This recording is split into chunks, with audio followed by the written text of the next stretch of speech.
BYU basketball is returning to action tonight in the Marriott Center for their second straight home game against the Delaware Blue Hens. Now, what you need to know about Delaware is it is the first ever meeting between these two programs. They've never played before in their histories. And the Delaware Blue Hens are much like Holy Cross, where they are 0-2 on the season, and they actually have a pretty rough loss. Now, being from Delaware, obviously, there's not a ton of land in that state, but they played Wilmington, which is a Division II program from Delaware, and lost that game 71-62 this past weekend. They obviously opened the season with a 78-70 loss to Bucknell. So Delaware's coming in as a team that BYU, much like Holy Cross, should be able to just roll over and absolutely dominate in this game. Names to know from Delaware real quick. Christian Bliss is their leading scorer at 14.5 points per game. And then Macon Emery, their forward, he's averaging 12 points and 12 rebounds. So not bad statistics, but once again, it's very early on the season, and 12 and 12 nothing to not pay attention to, but it is only through 2 games for an 0-2 team.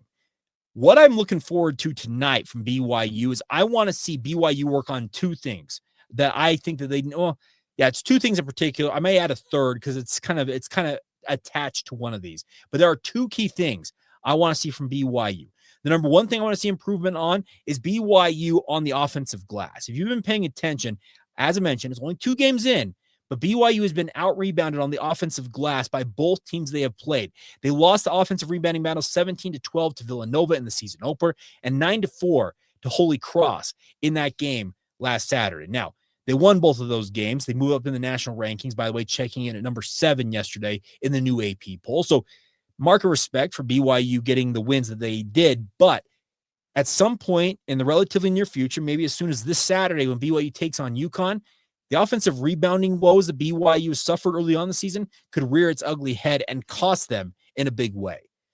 I don't know what it's going to take. It's probably going to take a more concerted effort from everybody on the roster, A.J. DeBonce, Rob Wright, Kennard Davis Jr., Richie Saunders, to help a guy like Keba out there on the court in terms of the starting lineup for BYU to rebound at a higher level and generate extra looks on the offensive glass.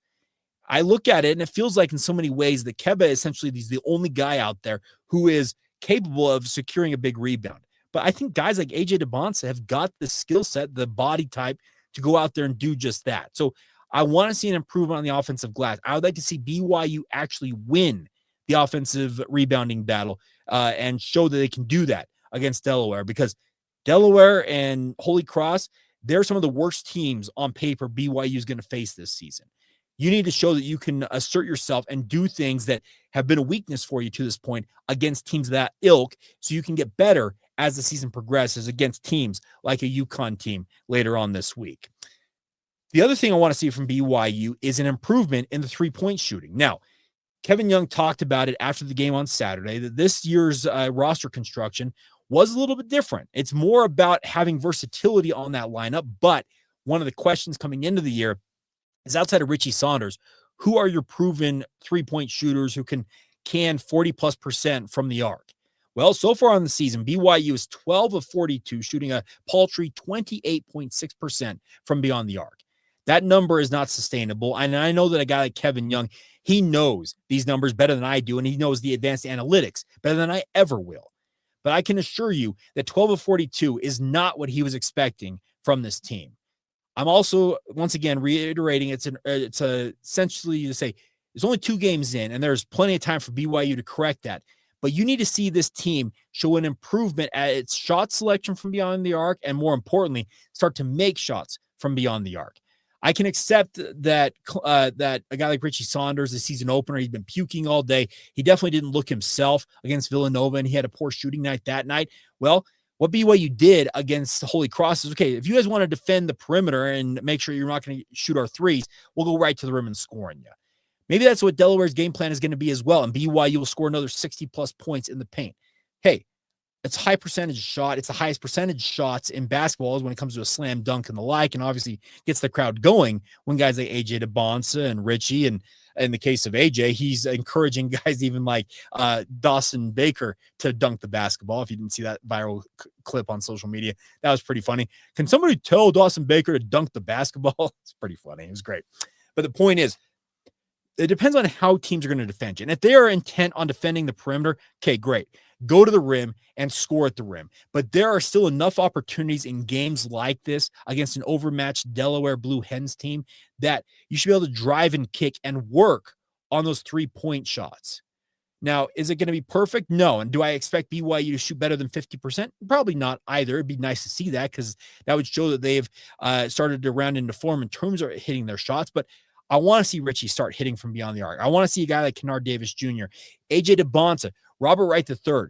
All of these guys are going to be critical key pieces to any and all success that BYU hopes to have this season. And as many people talk about the NBA-ification of college basketball, well, it's being led by guys like Kevin Young, and he has been adamant in saying that essentially BYU's offense is either beyond the arc or at the rim. There is very little to no mid-range game. There's not the Tyler Haws coming off the screen at the elbow and shooting that jumper.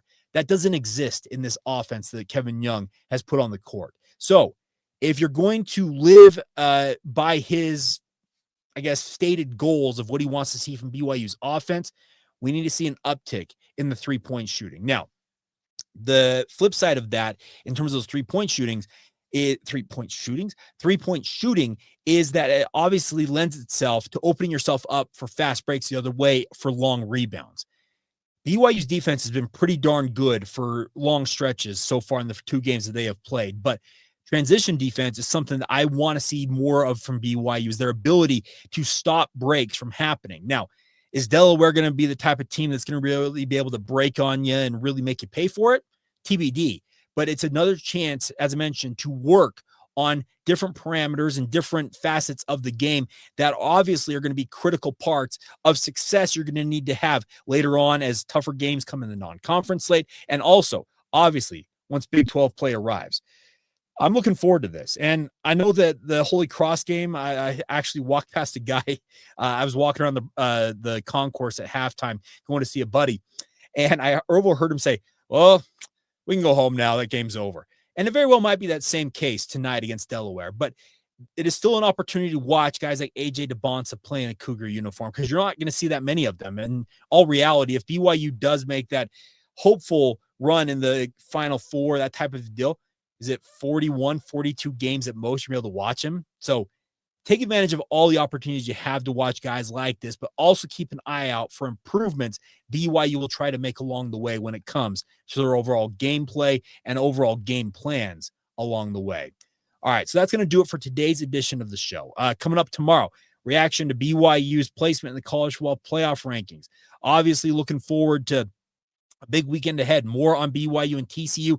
I'm going to be down at practice for football, hoping to catch up with a player or a coach. I'll put in some requests for those. So I'll hopefully have that for you guys on tomorrow's show as well. And as always, thank you truthfully for all y'all support. You guys are absolutely phenomenal. If you haven't done so already, make sure you subscribe, rate, and review the show, and like it if you're watching this on YouTube. Click that thumbs up button and help us build this audience as we've been doing for quite a while now, but obviously any and all help is appreciated. So until tomorrow, everybody, thank you once again for making Locked On Cougars your first listen today. Now make your second listen. Our friends, Drake Toll over at Locked On Big 12, your second listen of the day. And we'll catch you guys again tomorrow right here on as an everydayer, right on here.